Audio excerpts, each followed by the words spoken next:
Alright, this is Josh again. This is the segment on the drive. What to expect.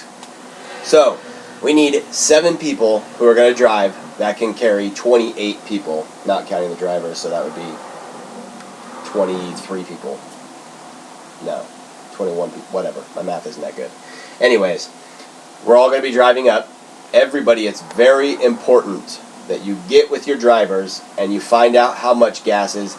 Everybody needs to pitch in for gas. It is not fair that you leave the person who is willing to put the miles on their car and drive us up there, strand them also with the price tag for the gas.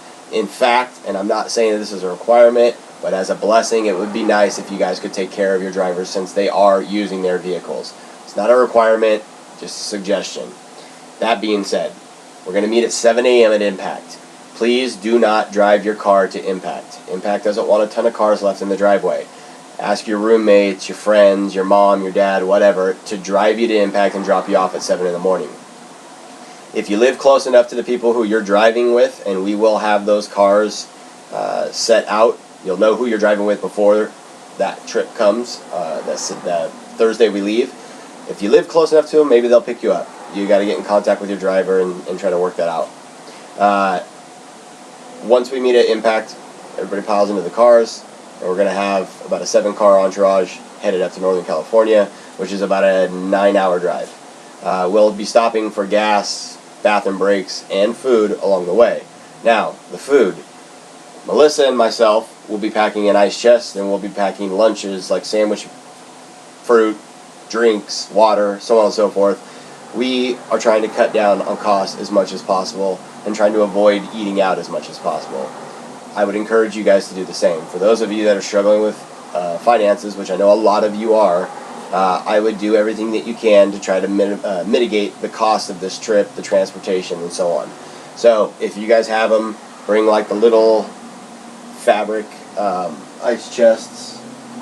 I don't think we have one in handy, but it's like those little collapsible ones, not a hard plastic one that'll probably take up too much room.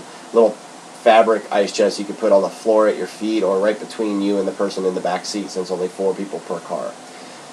If you can't do that, if you don't want to do that, that's totally fine. We will be stopping to get food. There's a couple of stops once you get up on Highway 5 north of LA. Each stop will have like 3 or 4 different choices of fast food, all within a walking distance of each other. So don't worry about the food. Driving up though, like I said, 9 hours. I expect leaving at 7 that we'll probably get up there around 7 or 8 o'clock at night, taking into account all the stops for bathroom, gas, and food. Once we do, they'll let us into the building. They'll separate the men and the women. We'll have 2 separate rooms in the church at Calvary Chapel, Placerville. And then, like I said, we'll shack up and sleep.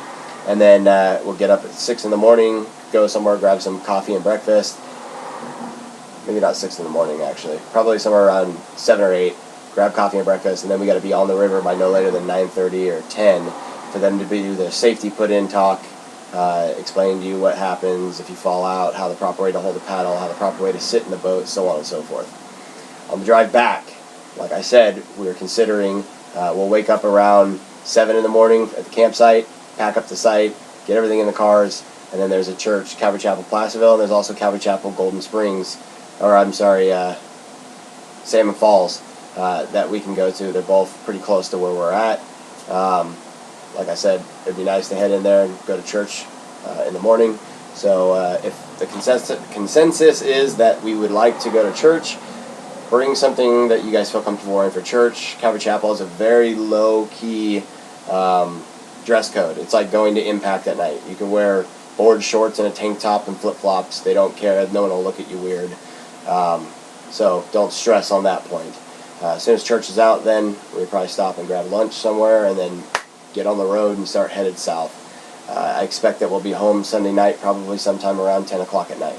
So expect for that.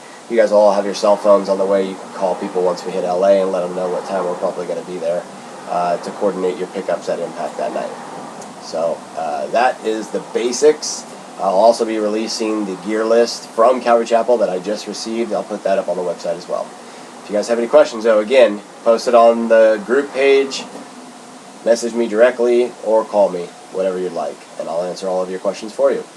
All right, I'm excited about this trip, and I'm looking forward to it and seeing all you guys and growing with all of you, hearing some awesome studies, both from people within the group and from Calvary Chapel. And this is going to be an awesome opportunity for us all to draw nearer to the Lord. All right.